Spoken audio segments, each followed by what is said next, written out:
Dis altyd vir my vreeslik sleg as ek in die kerk kom en nie so min kinders. Maar dis nou aan die een kant. Aan die ander kant is ek bly, want dan het ek vreeslik baie sweets om op te eet op pad huis toe. Ha! En ek probeer lekker goed koop en dan geniet ek dit en my vrou is nie beïndruk met my nie. Ek het nou vandag 'n spesifieke lekker wat sy al gisteraand vir my gesê het. Die kinders mag net 1 elk kry, sy wil die ander 140 hê. So, maar sy is nou nie hier nie, so ek sal 'n bietjie julle bederf. Baie welkom, dis lekker om saam met julle te wees. Dis 'n interessante tyd van die jaar weer gewys. 'n Mens weet nie meer wat om aan te trek in die oggend nie. Vrydagoggend, daar in Bloemfontein het ons opgestaan, bewolk, maar warm. En ek sê vir die ouens daar saam, ek sê, jong, ek verstaan as dit so warm word en is so bewolk, kan dit sneeu. Want dit is gewoonlik warm voor dit sneeu. Niks sneeu nie, 9:00 Vrydagoggend, toe vries ons in daai dorp, met so 'n fyn motterjeentjie. 1:00, toe is dit weer warm. So ek weet nou regtig nie meer wat om te sê oor die weer nie, behalwe ek staan op en ek trek aan sodat ek kan uittrek so in die loop van die dag. Ek lyk soos 'n ui, klomp laag. Laat ek gou sien wie verjaar hierdie week. Daar's 'n groot lys. Verjaar jy die week? Wanneer verjaar jy? Volgende week eers. Hoeveelste? 3 Junie. Okay, nee, dis volgende week. Is hier iemand anders wat verjaar? Daar's ons 'n ou wat verjaar. Wanneer verjaar jy? Vandag? Wow, baie geluk. Ek hoop jy gaan bederf word vandag daar by die huis, né? Chocolates en chocoladekoeke in roomys en weet julle, roomys is nooit te koud om te eet nie. Weet julle dit? Is daar nog 'n verjaarsdag maatjie? Ook vandag. Baie geluk. Ek gaan nie vra hoe oud jy is nie. Vrouens het 'n geweldige weerstand daarteen. Dat mense moet weet hoe hulle oud is, totdat hulle oor 80 gaan. Dan vertel hulle vir almal hulle is oor 80. My ma is 89, haar grootste ideaal en frustrasie op die oomblik, sy word eers 1 September 90. En sy wil tog net hê mense moet sien sy's 90.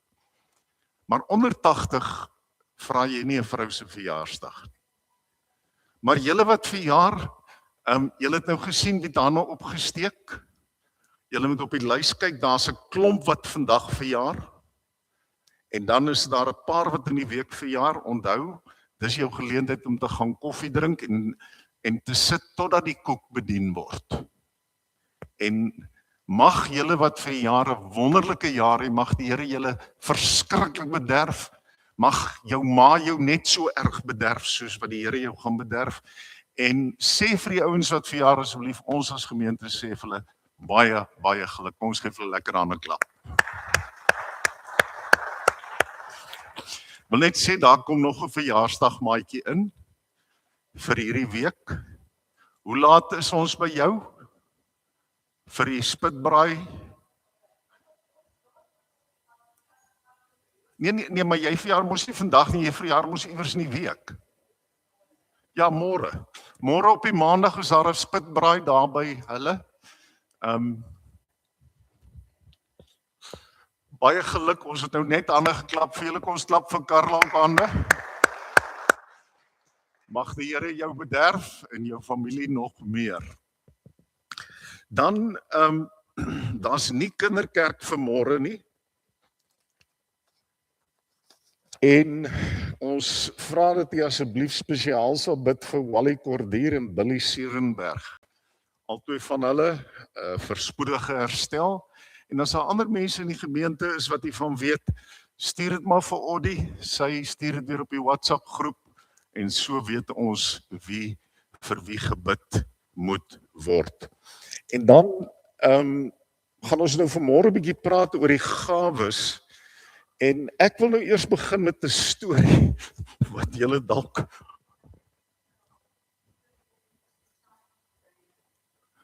vir Susan. Sy is in die hospitaal. Jy het gehoor, jy moet asseblief voorbinding doen vir Susan Reynolds.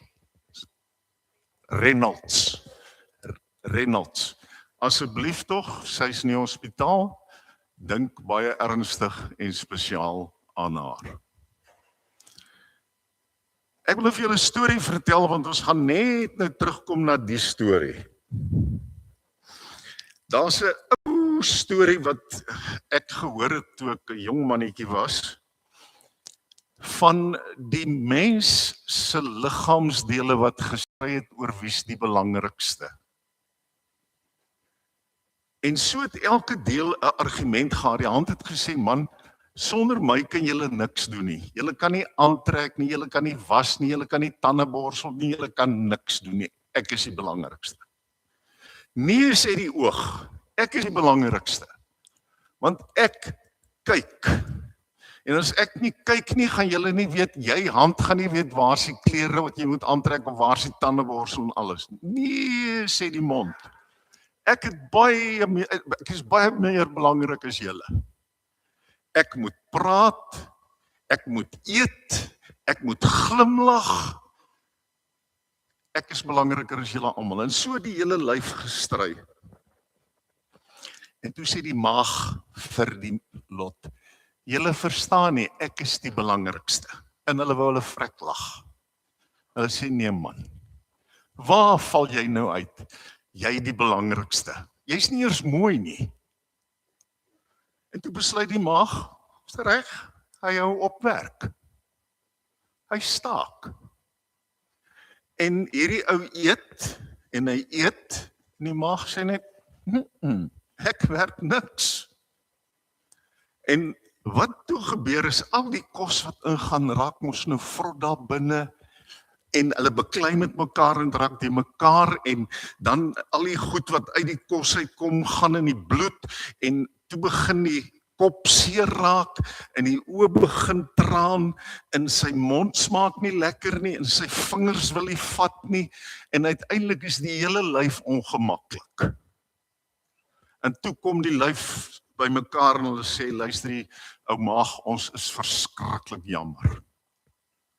Ons dink jy is die belangrikste, want ons kry nou nie kos nie, ons kan niks doen nie. En toe is die maag nou gelukkig en hy het nou weer voortgegaan met sy werk en die ou het mooi herstel. En ek wil hê jy moet daaroor dink vandag, as ons oor die gawes van die Gees praat.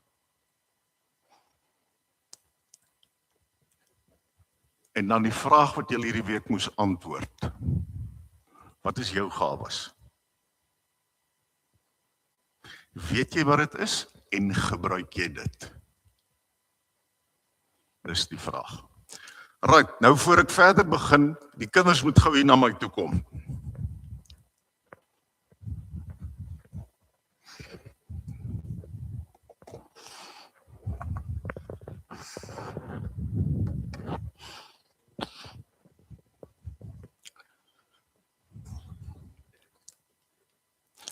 Wie van julle hou van paddas?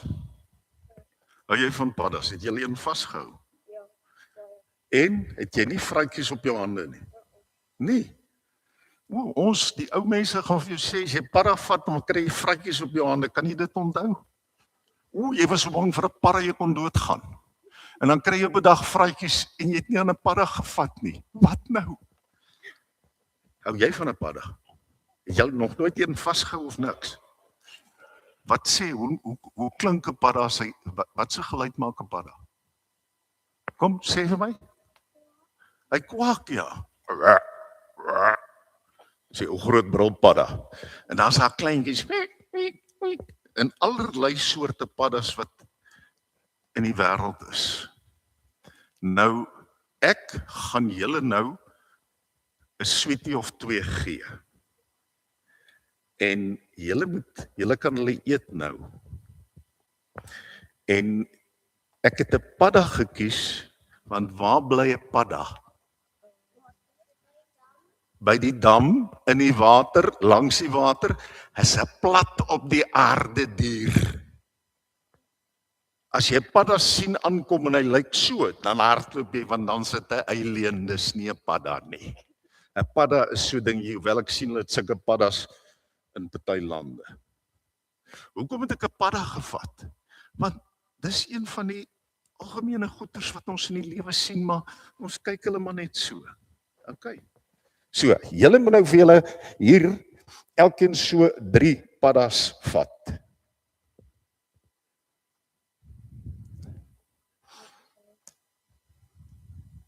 En ek wil hê julle moet hulle nou eers goed bekyk. Julle moet nie net hulle opeet nie. Julle moet eers kyk hoe lyk daai padda.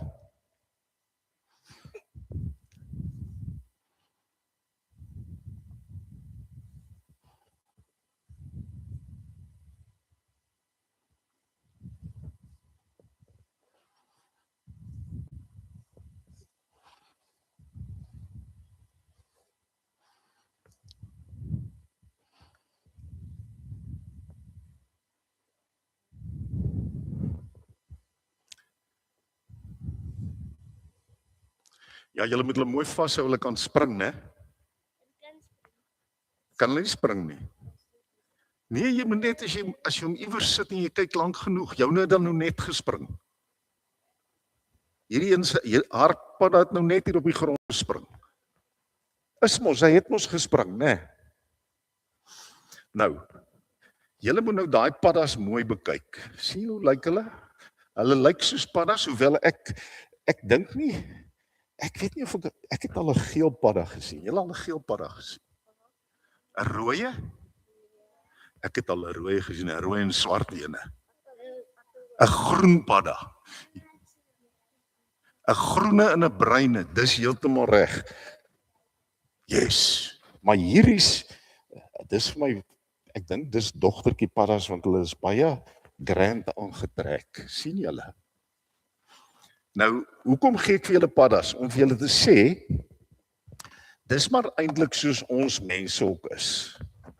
Ons verskil, daar's baie soorte paddas. En ons is plat op die grond, ons leef hier op die aarde. Ons leef nie in die wolke soos die voeltjies nie, ons leef hier op die aarde. Maar nou,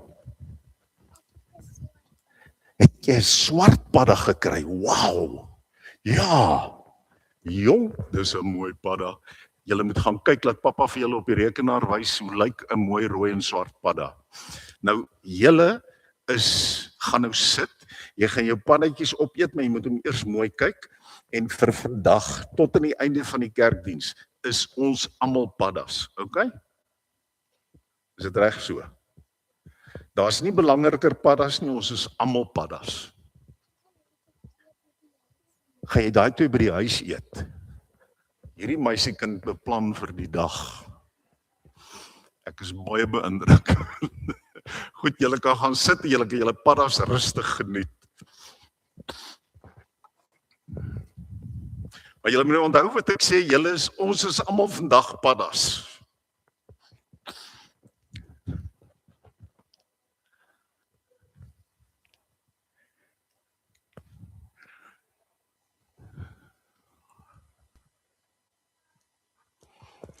Ek sien na klaar een ma 'n padda persent gekry. Daar's sy. Wys gou vir jou ma hulle die padda, en nee, hulle mag dit nie kry nie. Daai paddas is verskriklik giftig vir groot mense. Broers en susters, ons is in 'n besondere tyd van die jaar, ons is aan die einde van die Paastyd, en vandag is die amptelike Pinksterfees. Die dag wat ons die uitstorting van die Heilige Gees herdenk. En ek wil nie so 'n bietjie deur dit vat. En ek wil vra dat u eers saam met my, o ja, mens moet die ding aansit vir hom om te werk. Ek wil jy moet saam met my, terwyl jy so sit, saam met my hierdie belydenis doen. Dis waar dit begin. Hierdie is my en jou belydenis van hoekom ons kinders van die Here is. So, terwyl ons so sit, kom ons sê dit saam. Ek glo in Jesus Christus, sy eniggebore seun, ons Here, wat ontvang is van die Heilige Gees, gebore is uit die maagd Maria, wat gelei het onder Pontius Pilatus, gekruisig is, gesterf het en begrawe is, en ter helle neergedaal het, wat op die 3de dag weer opgestaan het uit die dode, wat opgevaar het na die hemel en sit aan die regterhand van God, die almagtige Vader, van waar hy sal kom om te oordeel, die wat nog lewe en die wat reeds gesterf het. En ons sit so en dan sing ons ook vanmôre hierdie lied, saam 3 verse, die Heer het opgestaan, die Heer het waarlik opgestaan. Lied 422, vers 1 tot 3. Nou wil ek net vir 'n ding sê. Die kruis was inderdaad die oomblik toe God ons sonde afgeskryf het, vergeet het, vergewe het. Maar die ewige lewe het vir my en jou begin die oomblik toe Christus opgestaan het. Want as hy nie opgestaan het nie, was dit net nog 'n Jood wat in die Romeinse tyd aan 'n kruis gesterf het. Maar Jesus het opgestaan. En daarom is die opstanding van Christus eintlik die hart van wat ons glo. Want die opstanding dui op ons nuwe lewe. So kom ons sing hierdie lied heerlik saam. Die Heer het opgestaan, hy het waarlik opgestaan.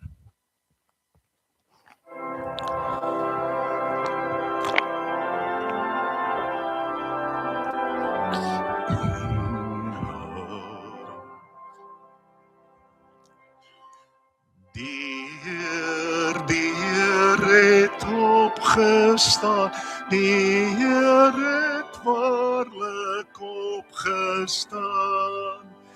Vir sondaars het die Heer gesterf, die lewe deur sy dood verwerf. Oorwinning is vir ons verkry, sonde mag en heerskappy.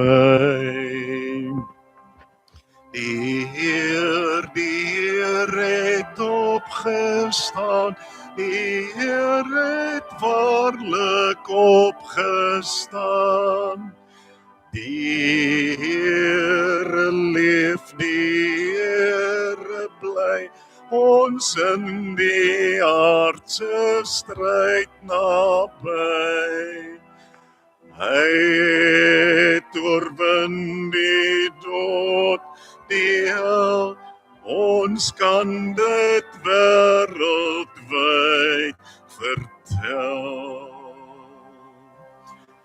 Die Heer het opgestaan, die Heer het waarlik opgestaan.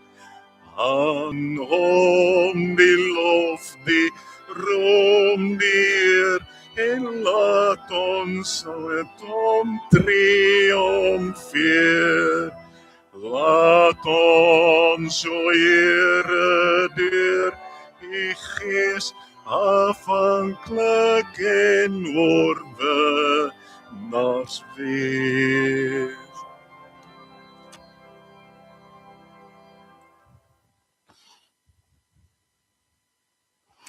Hier is een van die interessante dinge wat Christus vir my en vir jou sê. Kom na my toe, almal wat vermoeid en swaar belas is, en ek sal julle rus gee. En dit is vreeslik lekker om aan hierdie vers vas te hou, maar dit is ook gevaarlik om daai eerste reël uit te haal en te sê, dis wat die Here sê. Maar kyk wat sê in vers 29. Neem my juk op julle en leer van my. Broers en susters, 'n juk is nie 'n lekker ding nie. Ek en jy praat maklik van die juk van belasting of die juk van dissipline of die juk van wat ook al. En dis nooit in 'n positiewe sin nie. En dis wat Christus hier sê, om kind van die Here te wees is nie net pret en plesier nie. Daarvoor is daar te veel ouens in die Bybel wat vra, Here, waar is U? Waarom gebeur die goed met my? Om kind van die Here te wees, daar's 'n juk om op te neem. Leer van my, omdat ek sagmoedig en nederig van hart is, en julle sal rus vind vir julle gemoed. Dis vir my so interessant, hierdie vers sê nie, jy gaan kan rus nie, jy gaan rus vind vir jou gemoed. Maar jy gaan nie meer hier veg en stoei nie. Hoekom? Want my juk is draaglik en my las is lig.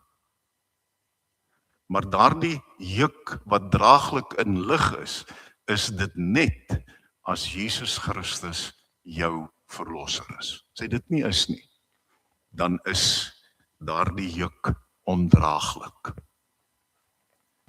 En nou roep God ons vanmôre en hy sê, hier is ons aanbid saam, ons kuier saam, ons drink net nou koffie saam, ons gaan saam nagmaal gebruik.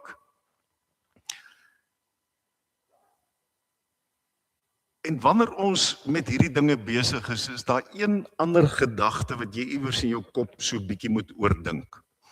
Wat is daar op hierdie oomblik in jou lewe wat jou terughou om te wees wat God wil hê jy moet wees? Nie wat jy dink jy moet wees nie, wat God wil hê jy moet wees. Is jy waar God jou wil hê? En dis altyd baie interessante vraag om te beantwoord. Maar dis waarna ek en jy soek vanmôre wanneer ons oor die Gees praat. Is ons besig met wat die Here wil hê? En wat hou ons terug? En hy roep ons by een in hierdie kombinasie, ons het hier voor die tyd gesels en gesê, hier's min mense vanmôre. Maar weet jy, elkeen wat hier sit, is hier omdat hy geroep is. Nie sommer per toeval nie, jy kan maar dink, maar dominee, ek staan nou al 58 jaar elke sondagoggend op en dan gaan ek kerk toe. Dis reg. Maar die Here het jou gebring hiernatoe. Die Here het jou hier gesorg dat jy hier is, of dit uit gewoonte is, en of dit uit skuldgevoelens is, uit behoefte, dit maak nie saak nie, die Here het jou hiernatoe gebring. En omdat hy jou hiernatoe bring, kan ek jou vanmôre groet met hierdie pragtige woorde, genade vir julle en vrede van hom wat is, wat was en wat kom, en van die 7 geeste voor sy troon, die getroue, en van Jesus Christus, die getroue getuie, die eersteling uit die dood en die heerser oor die konings van die aarde. En wanneer ek sê amen, wanneer ons sing amen, dan sê ons daarmee net, dit is waarlik so. En dan kan ons staan en nou kan ons lekker saam sing, hierdie pragtige lied, Vader, Seun, Heilige Gees, hoe sal ons u heerlikheid kan verwoord, u lof besing met 'n aardse stem. Het jy al gedink aan God se almag? Ek het vir jou eendag gesê dat as jy in die Bybel begin kyk na ouens wat met Christus of met God gepraat het, dan was daar altyd 'n vreeslike verandering na die tyd. Moses se gesig het geblink en hy het vreeslik sleg gevoel toe die blink begin weggaan, toe hy 'n sluier gedra. Paulus was blind vir 3 dae. Disippels het hulle in 'n ander bloedgroep ingeskrik toe Jesus Christus as verheerlikte Christus voor hulle verskyn het. En so kan 'n ou kyk daarna, in die Ou Testament ook. Wanneer God verskyn, is dit geweldig. En dis nou die sleg daarvan, is ek en jy wat met ons mensestemme sy lof besing. En die lekker is, hy luister nie jou hart, hy luister nie jou stem nie. So sing uit jou hart uit, en as die ouens om jou omkyk oor jy so vals is, dis ook alright. Kom ons staan en sing ons lekker saam.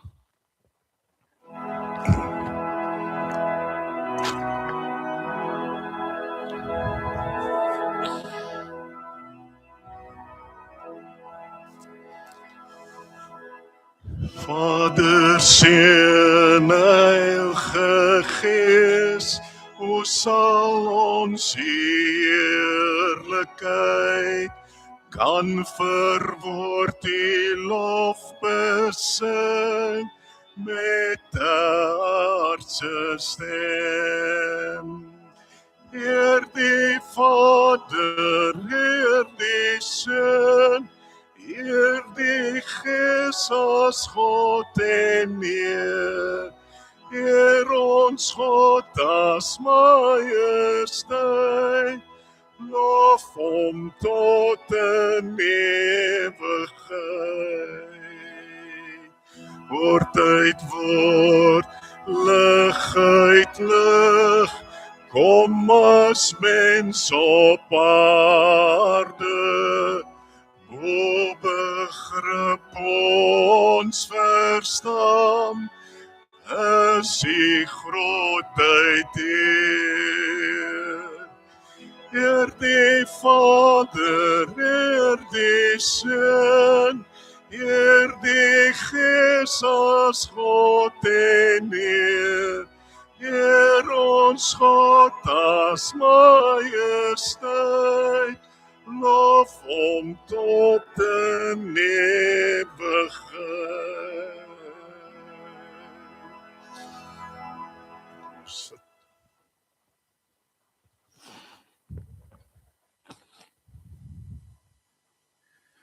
Voordat ons gaan saamlees uit die Bybel, gaan ons ook hierdie belydenis hardop saam doen. Ek glo in die Heilige Gees. Ek glo aan die heilige algemene Christelike kerk, die gemeenskap van die heiliges, die vergewing van sondes, die opstanding van die vlees en 'n ewige lewe. Nou is die interessante is dat baie keer as 'n ou die geloofsbelydenis lees, dan sien jy God die Vader met wat hy gedoen het, Jesus Christus wat hy gedoen het, en dan dink 'n mens, ek glo in die Heilige Gees en dan is dit klaar. Die belangrike wat jy moet raak sien, alles wat daarna volg, die heilige algemene Christelike kerk, gemeenskap van die heiliges, vergewing van sondes, opstanding van die vlees en die ewige lewe, is die Heilige Gees se werk. Dis waarmee hy besig is. Wie is die Heilige Gees? Heilige Gees is Jesus op aarde nou. Hy is ook God op aarde nou. Dis hoe hy hier werk. Dis hoe hy by almal van ons kan uitkom. En nou as ons nou gaan verder lees, nou weet ek, toe ons studente was, het een dosent gesê, jy moet nooit vir 'n gemeente 'n toebroodjie preek gee nie. Toe dink ons, wat se ding is dit? Toe sê hy, jy vertel nooit 'n storie in die begin. Hy sê, want dan gaan altyd ouens wees wat dwars deur die hele diens wonder oor daai storie en nie 'n woord oor wat jy sê nie. So hier is nou ouens wat dalk nou wonder oor watter liggaamsdeel is nou die belangrikste. Ons gaan nou daarby uitkom. Jy kan maar rustig wees en luister na hierdie stuk. Ons gaan daarna toe terugkom oor watter een is dan nou eintlik die belangrikste. Kom ons bid. Vader in die hemel, dit is so lekker om vanmôre hier in die kerk te wees, by mekaar as gelowiges, by mekaar as broers en susters van Jesus Christus en daarom ook broers en susters van mekaar. Dankie ook Here spesiaal vir die kinders wat vanmôre hier is. En Here, al verstaan hulle nie alles nie, dankie dat ons kan weet op een of ander manier sal U hulle ook aanraak. Ons bid ook vir hulle wat luister, wat nie hier kan wees nie. En ons vra Here, raak aan elkeen en maak ons dit wat U nodig het. Ons bid vir die siek mense in die gemeente, Here, hulle wat ook nie hier kan wees nie. En ons bid dat U daar ook beterskap sal gee, soos U dit wil. En help ons om geduldig te wees. Geduldig te wag op U met 'n rus en 'n vrede in ons gemoed. En Vader, as ons nou lees uit U woord, dan vra ons juis dat U Heilige Gees sal werk om ons 'n heilige algemene Christelike kerk te maak. Nie 'n gebou nie, Here, maar 'n liggaam wat werk, wat leef, wat aan die gang is in Vicksburg en omgewing. Praat met ons deur die Gees, rus ons toe, Maak in ons wakker kennis van wat U vir ons gegee het, sodat ons dit kan gebruik. Ons bid dit in die wonderlike naam.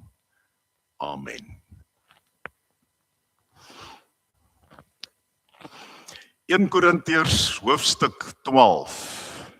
Nou, net gou so 'n paar woorde oor Korintiërs, want meeste gevalle as 'n ou sê ons lees uit Korintiërs, dan is almal se gedagtes onmiddellik by 1 Korintiërs 13. Die verhaal of die beskrywing van liefde, die nuwe vertaling se opskrif is die lied van die liefde.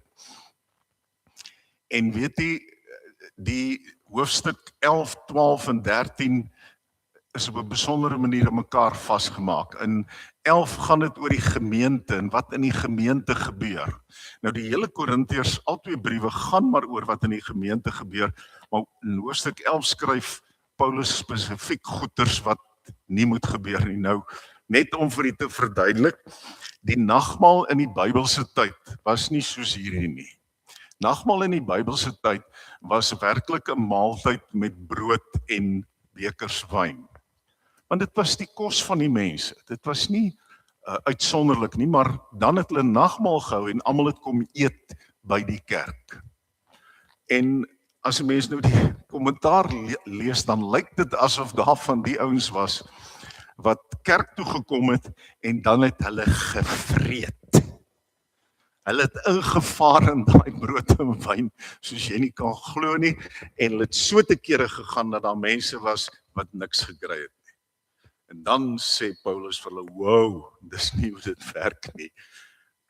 Jy moet rustig wees, as jy regtig honger is, eet klaar by die huis. So jy sien, die mense van die Bybelse tyd was nie engeltjies nie. Hulle was nie hierdie wonderlike wesens nie, hulle was maar gewone ouens soos ons. Ek sal my lewe nooit vergeet, my eerste keer wat ek by 'n bring en braai was in die weermag, was hier in 94, en die bevelvoerder van die eenheid het dit goed gedink dat ons ek dink jy noem dit 'n stir-fry hou, met ander woorde, jy skep nou jou bak met al die goede in en dan gaan braai jy dit. En nou weet ons westerse ouens mos uit tradisie hoeveel jy skep vir jou, want dit is vir jou en jou vrou, en jou kinders. Maar toe het ons 'n klomp nie westerlinge saam met ons nie, en hulle ken dit nie. En hulle skep sulke bakke vol van die rouproduk om te braai. Noodloos om te sê, uiteindelik het ons senior offisiere nie geëet die dag nie. En al wat dit vir jou sê is dat 'n mens vergeet baie keer dat daar mense is wat nie gewoond is aan hoe jy dinge doen nie. En dis waarskynlik wat in Korintiërs ook gebeur het. Hierdie was 'n klomp heidense ouens, hulle het nie 'n cooking clue gehad van hoe werk dit met 'n nagmaal nie, maar hulle is deel van die nagmaal, so hulle eet. En dan in hoofstuk 12 kom hy en dan praat hy oor die gawes. Nou was baie plekke wat hy oor die gawes praat, meeste van ons ken die in Galasiërs baie beter, maar hier in Korintiërs sit hy dit mooi uiteen hoe ons daarna moet kyk, en dan kom hy en hy sê, hier's al die gawes, maar die heel beste ene is die liefde. En weet ek, toe ek die opskrif lees, die lied van die liefde,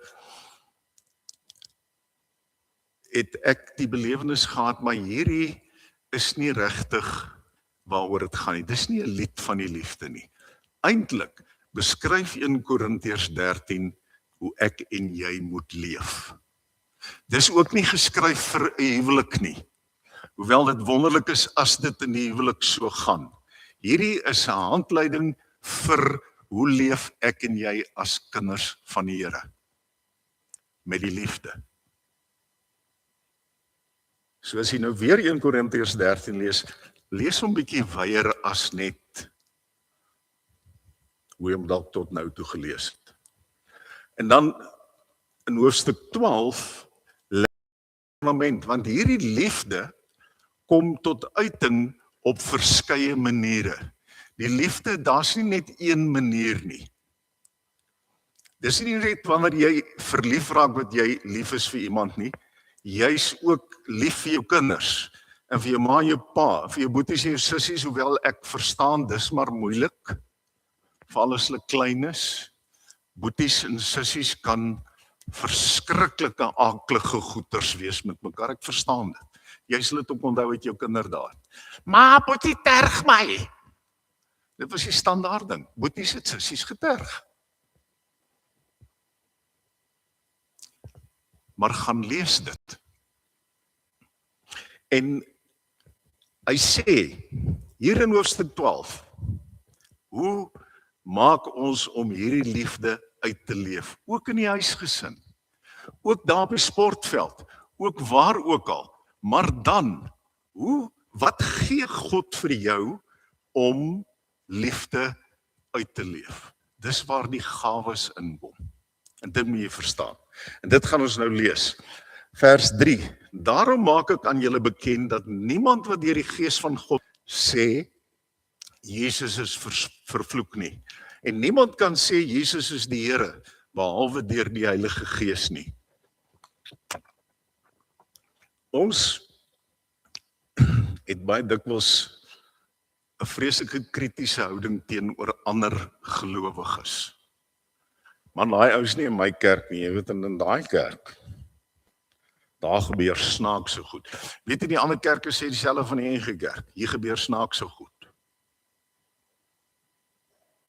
Maar Paulus sê, niemand kan sê Jesus is die Here sonder die Gees van die Here nie. Kan 'n mens 'n leuen vertel? Ja, jy kan. En dis moontlik. Maar vir Paulus gaan dit oor die algemene prentjie. Moenie net blaatant oordeel nie. Onthou, hierdie ouens het gesit, dit was nou Grieke en Jode en Samaritane en Romeine en al wat 'n mens en nasionaliteit is, wat nou skielik aan 'n kerk behoort het en gesê het, ons glo in Jesus Christus. En het was moeilik vir hulle om te aanvaar, maar hierdie ander ouens, die nie-Jode, ken ook vir Jesus. Ons is ook so, ons is baie skepties baie keer oor ander mense se geloof. En as die bewaar daai ou se siel, as hy nie ook 'n wit Afrikaner is nie, dan kyk ons om eers met 'n harde oog aan. Jong, ek weet daarom nie, daai ouens, wild. En dis wat Paulus probeer vir hulle verduidelik. Hy sê vir hulle, wees bedag daarop wanneer 'n ou oor Jesus Christus praat, hy kan nie oor Jesus Christus praat as hy nie die Gees het. Gees is vir almal. En almal wat Christus ontvang, kry die Heilige Gees. Nou gaan hy verder, nou sê hy, daar's 'n verskeidenheid genadegawes, maar dit is dieselfde Gees. En daar's 'n verskeidenheid dienste, maar dit is dieselfde Here. En daar's 'n verskeidenheid aktiwiteite, maar dit is dieselfde God wat al hierdie dinge in almal bewerk. Paulus sê eintlik maar net, weet jy, Christene verskil. Soos ons as mense verskil. Soos hierdie kinders net nou vir my gesê het, maar daar's 'n bruin padda en 'n groen padda en daar's 'n swart padda, het ek gesê, en ek het al 'n rooi padda gesien. Daar's 'n waafvrag tipes paddas. Ons is 'n waafvrag tipes mense met persoonlikhede wat verskil. My vrou is mal oor boekhou en die geordenheid daarvan. Ek slaan 'n blank as sy sê boekhou. Maar sy paniek weer as 'n ding breek, ek nie. Ons is verskillend. En dis wat Paulus sê. Ons is verskillend, maar weet jy wat? Die Here het dit alles gegee. Wat ook al vanmôre jou geestelike gawe is, die Here het dit vir jou gegee. Dieselfde Here wat vir hierdie ou dit gee vir daai ou dit en vir die volgende ou dit, en kan ook kinders gebruik om sy werk te laat gebeur. En dis wat hy nou hier sê. Dieselfde God, dieselfde Gees wat werk in gelowiges. Aan elkeen egter word die openbaring van die Gees gegee. Hoor nou hoekom? Met die oog op wat bevorderlik is. Bevorderlik waarvoor? Paulus praat hier met die gemeente, met ander woorde dit wat hy hier skryf, is vir ons bevorderlik. As ons hierdie goed navolg, dan sal dit met ons as gemeente beter gaan. Volg ons dit nie na nie, spat die gemeente uitmekaar. Nou wat gee hy vir tot bevordering van die gemeente? Aan een word 'n woord van wysheid deur die Gees gegee. Julle mense, julle sal weet van mense wat jy na toe kan gaan en sê, jong, ek verstaan nie hierdie stuk van die Bybel, of ek verstaan nie hierdie nie, en dan kan daai persoon, dit is nie eers altyd 'n dominee nie, is baie dikwels gewoon 'n ou wat net anders dink oor die Here, en dan gee daai ou vir jou 'n verduideliking, en as jy daar wegstaan, dink jy, wow, dis die Gees van God. Aan 'n ander woord van kennis, deur dieselfde Gees. Daar's ouens wat net gewoon weet. Ek weet nie hoe nie, maar hulle weet. 'n Ander ou aan een geloof deur dieselfde Gees. Hoeveel keer sê jy nie, yes, ek wens ek kan soos daai ou glo, of soos daai ou, of ek wens ek kan soos 'n kind glo. Daar's mense wat 'n gawe kry om te glo. Aan 'n ander gawes van genesing deur die een Gees. Daar's 'n rede hoekom die een ou 'n prokureur is en die ander ou 'n dokter. En hoekom die een 'n onderwyser is en die ander een werk in 'n besigheid. Daar's 'n rede. Die Here gee verskillende gawes en vermoëns. Aan een gee hy dinamiese kragte, aan 'n ander weer die gawe van profesie. Aan een die onderskeiding van geeste, aan 'n ander verskillende soorte tale. En dan nog 'n ander die uitleg van tale. Ag broers en susters, en kom ons sê nou, kom ek praat nou maar gou vinnig oor die hele ding van tale. Paulus het ook gesê dat as jy in tale praat, moet jy weet, daar moet altyd iemand wees wat dit kan uitlê.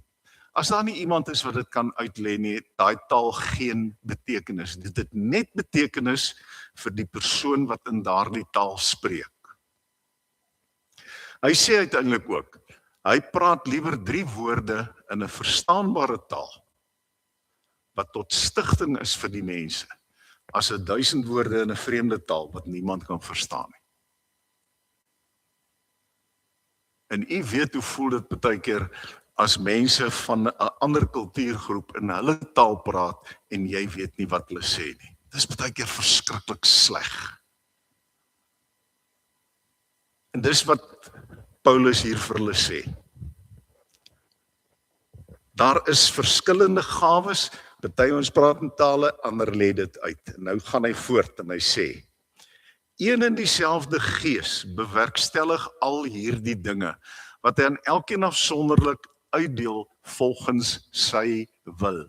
Wat ook al jou gawe is, die Here gee dit vir jou omdat hy wil. Hoekom? Want hy het met jou 'n spesifieke plan in die gemeente, in Ficksburg, in die omgewing. Jy sal weet, ek het al vir heel wat kere gesê, jy is nie per toeval hier nie. Daar's 'n rede hoekom jy hier is. En nou gaan hy verder.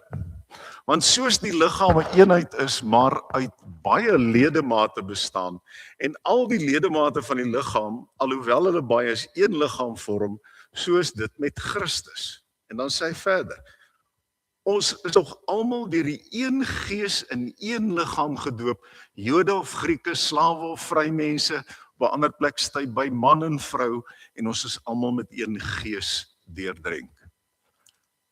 Nou is ek terug by die vraag, wat een is nou die belangrikste? Daar is nie 'n belangrikste een nie.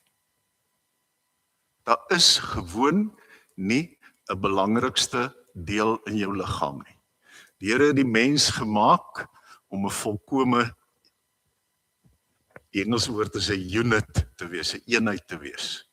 Jy is 'n mens soos God jou gemaak het. Ja, die sonde het getref, ons het allerlei kwinte en kwale wat ek glo Adam en Eva nie gehad het nie. Maar God het die mens gemaak soos hy is. En elke liggaamsdeel het 'n bepaalde en belangrike werk in die liggaam. Dis ook so met die kerk. Dis ook so met ons. Maak nie saak vanmôre wat jou gawe is. En dalk weet jy wat dit is, dalk weet jy nie. Maak nie saak wat jou gawe is nie. Hierdie gemeente, hierdie gemeenskap het jou gawe nodig. Broers en susters, en ek dink baie keer kyk ons te na die gawes. Ons het altyd, ek weet op skool was een van die vrae leidingsklas gedoen het, wat is die verskil tussen 'n gawe en 'n talent? Ek dink nie daar is 'n verskil nie. Dis albei goed wat die Here vir jou gee. En weet jy, om 'n eenvoudige voorbeeld te vat, as ek vir 3 weke lank moet koeksusters bak vir 'n kerkbazaar, ek wil nie eers dink oor die gevolge nie. My vrou sal waarskynlik begin skiet op my na so 3 dae vanweë hoe die kombuis gaan lyk. Ek het geen idee hoe die produk gaan lyk nie, want ek gaan die stroop opdrink. Ek is nie 'n ou wat bak nie. Maar weet jy, ek kan goeders regmaak. Ek vrek daaroor. Dis vir my heerlik om 'n dingetjie te vat, 'n kinderspeelding. My kleindogter het 'n draakie wat so lank is, 'n vreeslike ingewikkelde draakie met plastiek litte en al sulke goed. En toe trap Boetie nou die dag per ongeluk op hom. Ek is besig om hom reg te maak. Dis 'n vreeslike ingewikkelde storie. Want ek moet fynwerk doen en ek sukkel op my ouderdom het ek mos al so effens 'n bibberasie. Maar dis wat ek kan doen. Die volgende ou kan dinge reël. Dis God se gawe aan jou. Jy het die vermoë om mense te reël om hier te werk by 'n kerkbazaar of om 'n uitreik te doen of om 'n wijksbyeenkoms te doen, dat almal daar weggaan en sê, "Wow, wat 'n fantastiese partytjie was dit nie." En dan was dit nooit 'n partytjie nie, was 'n wijksbyeenkoms. En so sit elkeen van julle hier met iets wat hierdie gemeente, hierdie gemeenskap nodig het. En dis wat Paulus sê. Dieselfde Gees gee dit vir elkeen van ons. Elkeen, soos wat ons hier sit. En daarom my vraag, weet jy wat jou gawe is? En dit maak nie saak hoe oud jy is nie, jy het 'n gawe. En daardie gawe is nodig om hierdie gemeenskap Koninkryk van God laat wees. En daardie gawe is waarom ek en jy hier is. So gaan krap en karring aan jouself.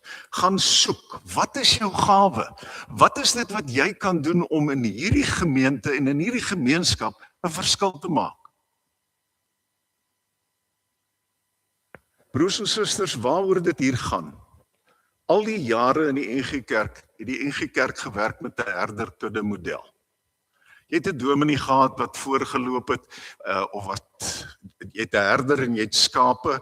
In Suid-Afrikaanse konteks is dit andersom, die herder loop mos agter, saam met sy border collies en sy perde en die goeters. Maar die Bybelse prentjie is die herder loop voor en die skape volg. En al die jare was die NG Kerk se model die herderkudde model. En ons is nou daar waar daar nie meer voltydse herders is nie. En nou het ons nodig om te gaan na 'n liggaamsmodel. Liggaamsmodel sê, elkeen is belangrik. En elkeen van u met u besondere gawe gaan op een of ander tyd, op een of ander plek voorloop. Skrikwekkende gedagte, hier is baie ons wat nou so onder die bank wil ingly as hulle hoor hulle moet voorloop. Maar die Here gaan jou daardeur vat, want die Here het jou klaar toegerus.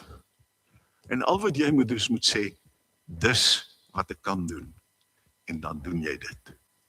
Mag jy in hierdie week wat voorlê, bietjie gaan stil sit en gaan dink oor jou gawes. En die belangrikste is, wanneer jy daaroor dink, vra jouself af, hoe gaan ek dit in hierdie gemeenskap gebruik? Kom ons bid. Vader in die hemel, U Gees gee vir elkeen van ons 'n gawe. En hierdie gawe wat hy vir ons gee, is vir u kerk bedoel. En daarom wil ons vra, Here, maak ons 'n liggaam wat saam met mekaar werk. Dat ons nie elkeen sy eie rigting wil intrek nie, maar dat ons in nederigheid sal sê, hier is ek, gebruik my. Hier is ek, waarmee kan ek help? Hier is ek, hoe bereik ek die mense in hierdie omgewing wat nog nie vir Jesus Christus ken nie? Hoe trek ek hulle in wat swaar kry, wat alleen is, wat eensaam is? Here, gebruik ons volgens ons gawes. En wanneer ons nou gaan aansit by die tafel, dan vra ons maar net vir die Here, versterk vir ons vir hierdie groot taak wat voor lê. Amen. Kom ons staan, dan sing ons hierdie 2 verse van lied 440. Die Here salf ons met sy gees tot diens en heiligheid, tot koning, priester en profeet, tot ware gewees. Ons gaan later die ander 2 verse sing. Sit net so. Nee, ekskuus, kom ons staan.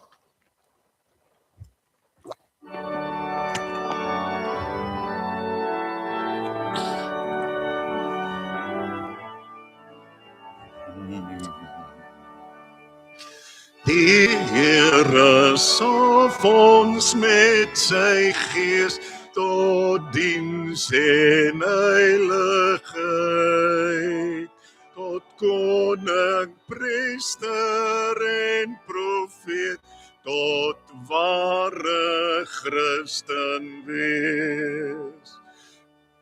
Die Gees van God bly wonderbaar, voortdurend inspireer, dat ons met hom en met mekaar in liefde kan verkeer.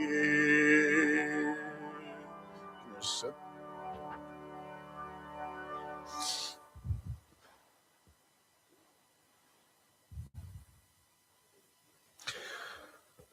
Een van die gewoontes wat ons almal het, ook in ons huise vandag nog, as jy was jou skoon, jou hande skoon voordat jy eet, en dis dan ook wat ons nou gaan doen. En daarom gemeente, deur die tekens van die nagmaal te gebruik, neem ons die kruis op van Jesus op en volg hom. Kom ons verbind ons opnuut aan die Here deur hierdie gebed saam te bid. Ons bid dit oop oë en u gaan elke slag aan die einde reageer met ons volg u, Here Jesus. Here Jesus, hier by die tafel dink ons aan die eerste keer toe u aangekondig het dat u verwerp en doodgemaak sou word en 3 dae later uit die dood sou opstaan.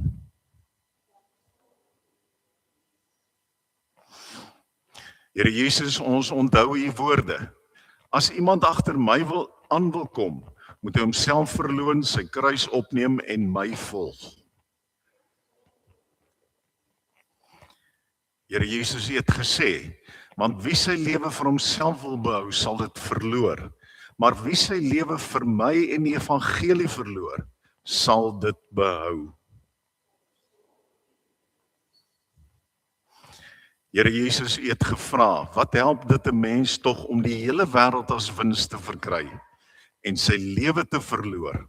Wat sal 'n mens kan gee in ruil vir sy lewe?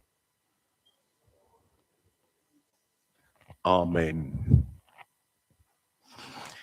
Ek gaan nou vir u vra dat die kerkraad gou net vir ons die tafel kom gereed maak, die nette en goed afhaal.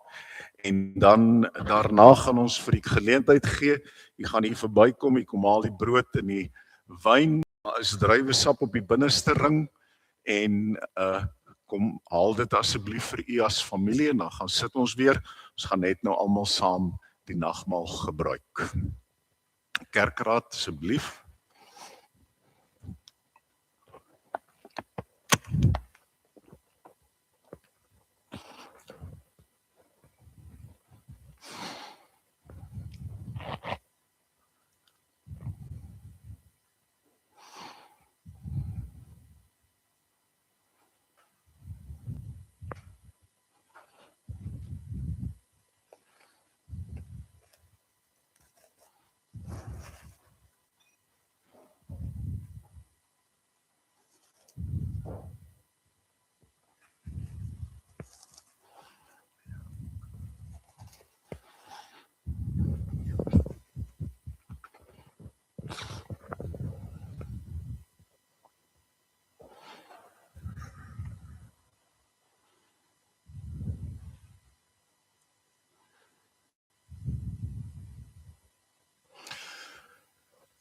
Jy kan hierdie helfte van die kerk kom haal vir hier, en die ander helfte kom haal hier asseblief tog. Jy kan maar kom.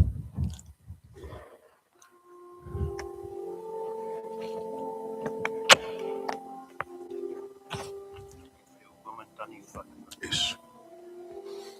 As jy fisies nie kan naderkom nie, wys net vir ons het iemand wat vir jou sal bring.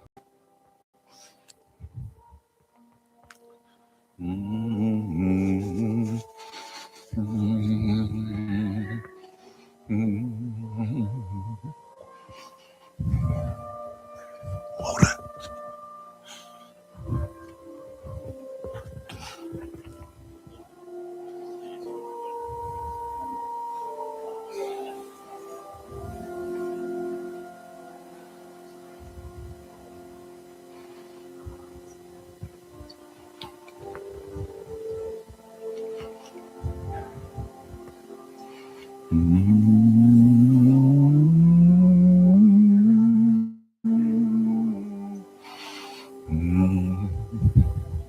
Ja, kry hierdie kant.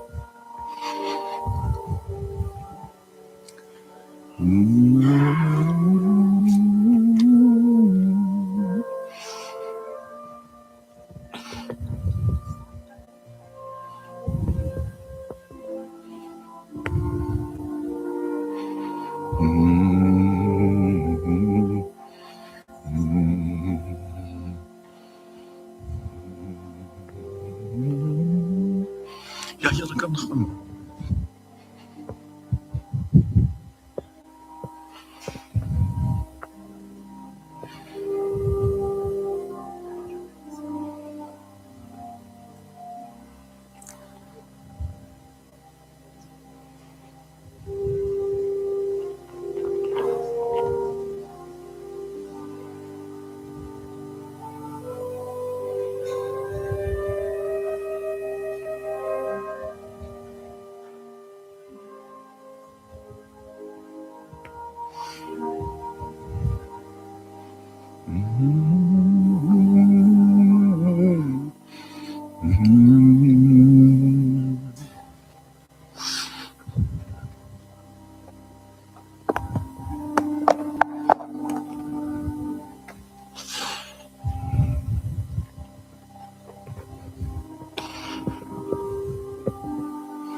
En nou moet al die kinders weer hier na my toe kom.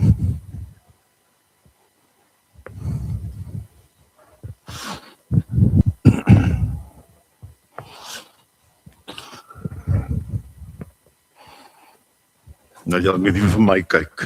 Eers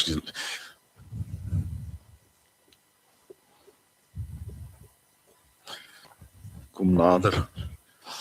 Geef vir hulle kans om op bietjie nader te kom. As sy. Wie van julle ken die storie van die prinses en die padda? Ken julle dit nie? Dan was 'n prinses. Korrek. Hy ken die storie. Dan was 'n prinses jong en sy was mooi. Maar haar pa was kwaai. Hy het nie laat die manne vir haar kom kuier nie, het net gesê nee.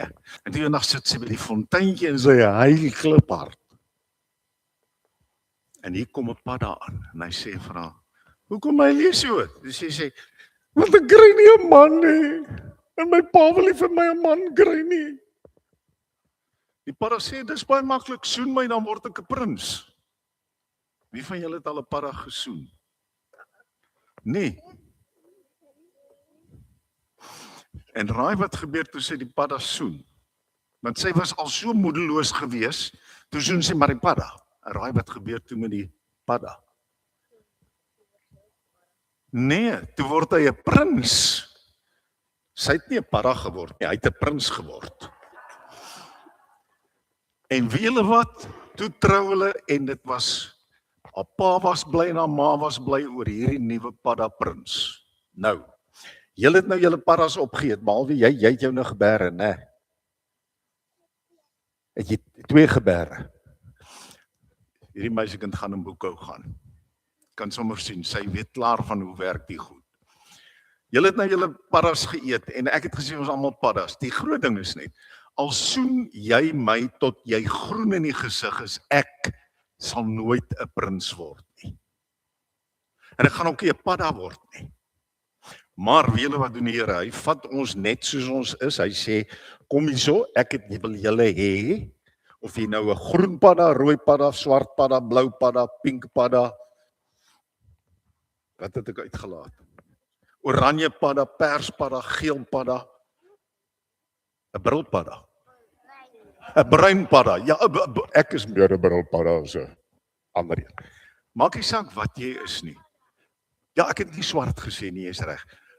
Wanneer die Here jou vat, sê hy, ek vat jou paddatjie, jy's nou my paddatjie, gaan vir my werk. Nou ons kan ongelukkig nie almal in prinse verander nie, maar hy sê, ek wil hê julle moet vir my werk. En wie wat doen hy dan?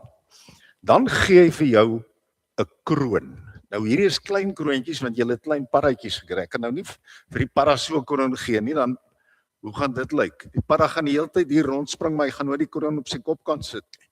Toe het ek nou klein kroontjies gekry, want Jesus gee vir ons elkeen iets in die lewe, 'n kroon, om te sê, jy's spesiaal. En dit, as julle hierdie sweetie eet, moet julle daaraan dink. Okay? Paddatjie met 'n kroon. Ek dink dit kan nogal mooi lyk. Nee. Ja. Nee, hierdie meisiekind het 'n ding oor 'n padda, sy hou nie van 'n padda nie. Nou toe, elkeen van julle kan 4 krone kry. Want is 3 vir die paddas en 1 vir jou. Mag 4 van hulle vat. Het jy nou 4 gevat? Nee, ek dink is net 3. Daar's nog 'n bloue. Kry vir julle 4 krone. Jy kan maar vat so lank. Hy kan hierdie kant vat, jy vat daai kant. En julle mag hulle maar opeet nou in die kerk.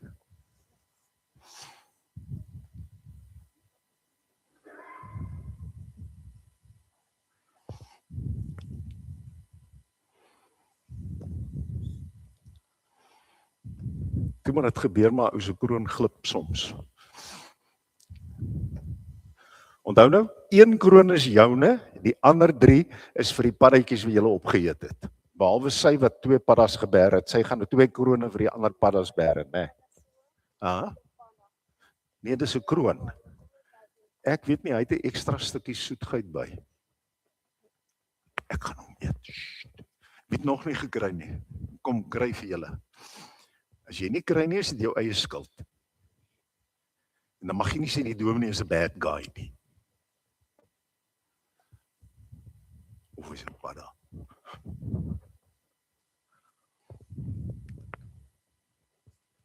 Hy het ook so ding, soos myne. Julle nou almal gekry. Julle almal gekry. Is dit lekker? Nou kan julle gaan sit en julle krone eet. En julle dink heeltyd daaraan, Jesus maak jou spesiaal, hy gee vir jou kroon. Eendag as jy doodgaan, dan kry jy genuine kroon. Maar hier is net vir nou. Okay. Right, dankie, julle kan gaan sit.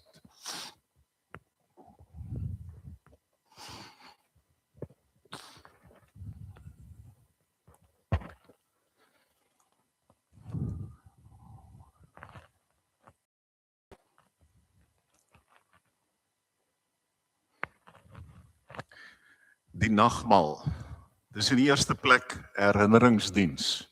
As jy die brood en die wyn gebruik, dan onthou jy wat Christus gedoen het. Toe hy die brood gebreek het en die wyn geskink het. Dis 'n waarborg. So seker as wat jy aan hierdie wyn proe, so seker as wat jy dit ruik en drink en die broodjies voel en alles, so seker is die verlossing van Jesus Christus, so seker is dit dat jy 'n geskenk, 'n gawe het wat die Here vir jou gegee het, so seker is dit dat jy die ewige lewe het. Dis 'n kuier, net sommer lekker saam wees met die lewende Here en met mekaar. Want dis hy wat na alles hierdie geleentheid reël. Ons kom dit net na. Dis 'n heenwysing na die toekoms. Net so seker weer eens as wat jy hierdie goed in jou hande het, so seker is daar vir jou toekoms. Eendag gaan ek en jy saam met die Here wyn en brood geniet in sy koninkryk. En nou wil ek vir u dadelik sê, dis nie in die hemel nie. Ek sien 'n nuwe hemel en aarde kom. Ons gaan op 'n nuwe aarde saam met God woon. Weet nie waar dit is nie, ek weet nie hoe dit gaan lyk nie, maar die Bybel sê dis baie mooi. En dan is dit 'n viering van blydskap. Ou is mos bly as jy weet jy gaan ewig lewe. En onthou nou hierdie week as jy dinge kwaai rof gaan en verkeerd gaan en alles, onthou dit bietjie in jou agterkop, weet jy ek gaan vir ewig lewe saam met Christus. Dit gaan maak dat jy dadelik so 'n bietjie minder stres oor wat jy ook al oor stres. En dis 'n dankbaarheidsfees. Dis 'n geleentheid waar ek sê dankie Here vir alles wat U vir my gee. Dankie dat U my soveel verskillende. En daarom hierdie brood wat ek breek is die gemeenskap met die liggaam van Christus. Neem dit, eet dit, dink daaraan en glo dat sy liggaam gebreek is tot volkome vergifnis van al ons sonde.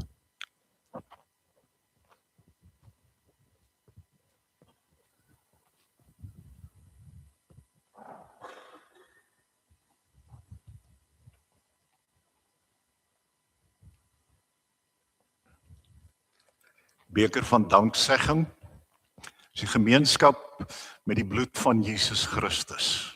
Neem dit, drink dit, dink daaraan. Sy bloed gevloei het tot volkome vergifnis van al ons sonde en sodat ek en jy die ewige lewe kan hê.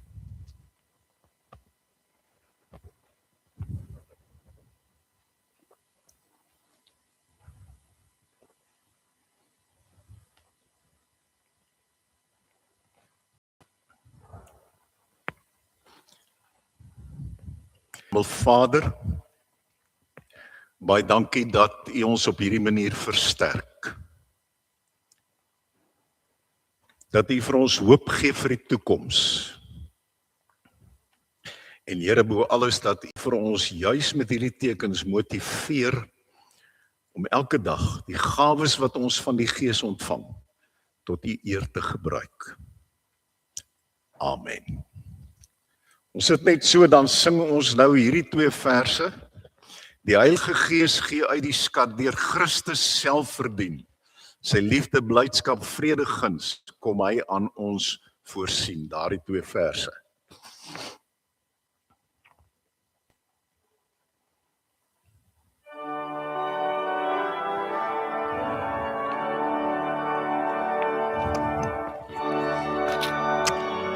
Gees gee die skat deur Christus self verdien.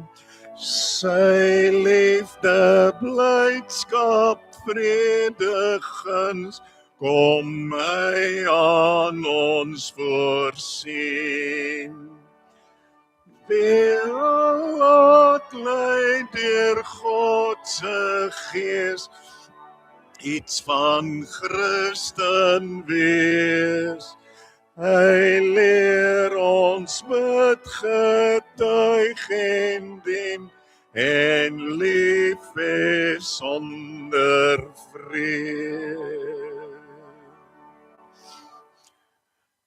En die heel eerste ding wat ons doen, kom ons gee vir die Here ons offergawes waarmee ons sê baie dankie vir dit wat hy vir ons ook materieel voorsien.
En nou sê God vir ons, hierdie is die lekker deel van Christen wees, om hier saam met al die ander gelowiges te wees, saam rustig te wees, saam te dink oor dit.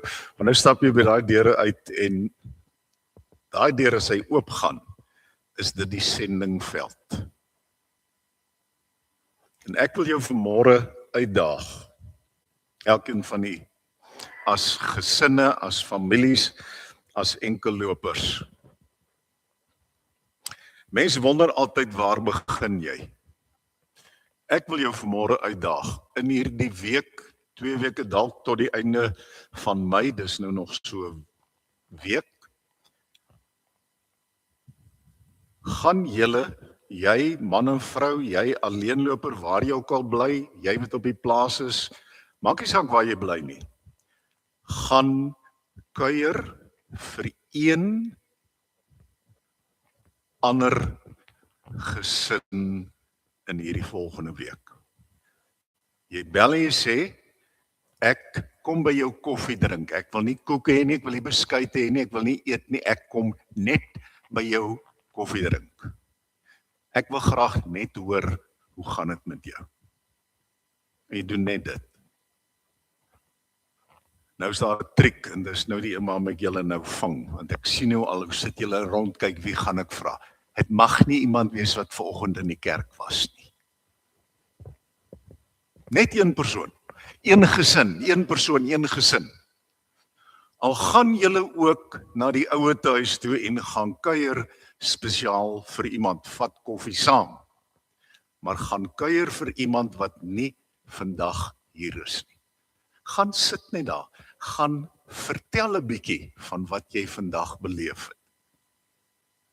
Want op een of ander manier werk die Here met jou ten spyte van my of as gevolg van my. En jy moet dit gaan uitdra. Dis my uitdaging aan u vir hierdie week. Een besoek. Jy en jou vrou, jy en jou man saam. Vat jou kinders saam as daar ander kinders is. En dan kyk jy in Junie maand 2 gesinne, met ander iemand in die eerste 2 weke en dan iemand in die tweede 2 weke. En dit doen jy en dan kyk jy wat gebeur uiteindelik in jou lewe. Dis my uitdaging aan u. En ek gaan jou laat toets skryf.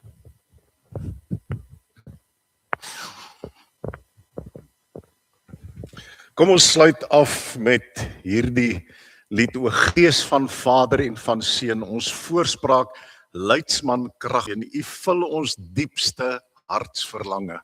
Is dit nie mooi nie? U kom ons in die waarheid lei, u leer ons bid, kom by ons bly. Och, dis so wonderlik. Kom ons staan, dan sing ons.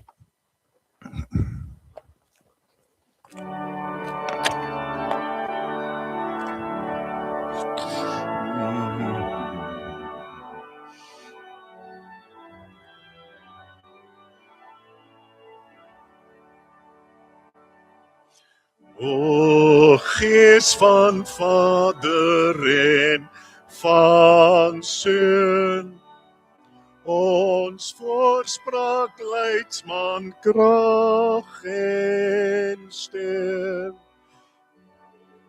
vul ons diepste hartsverlange.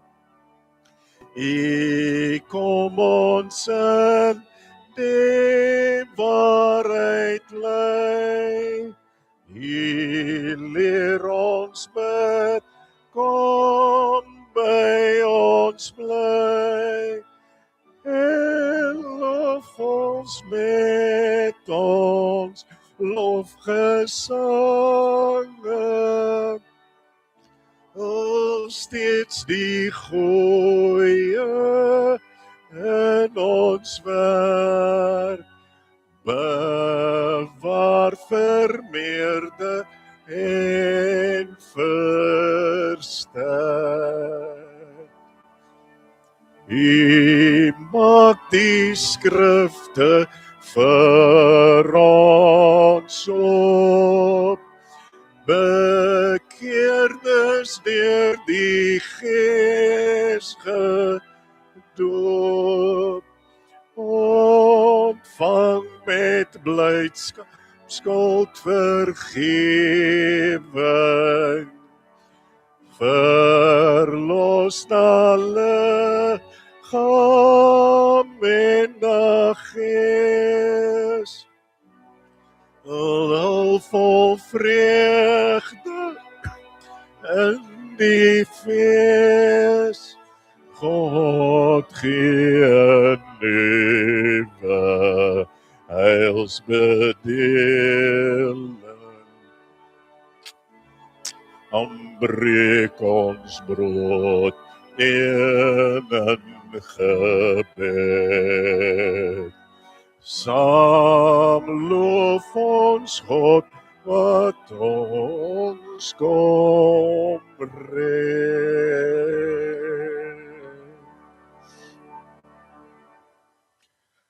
Ontvang die seën van die Here en gaan in sy vrede. Mag die Here jou nederig en stil maak om te leef soos God wil. Mag God vir jou 'n nuwe gees skep en jou help om gehoorsaam te wees.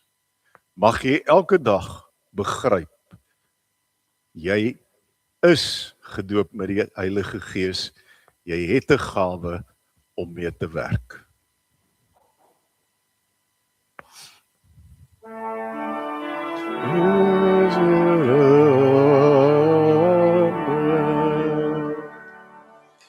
Laat dit so wees, Here, amen.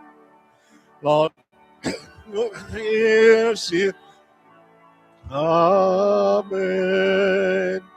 Hier laat ons leef soos U leer, Here,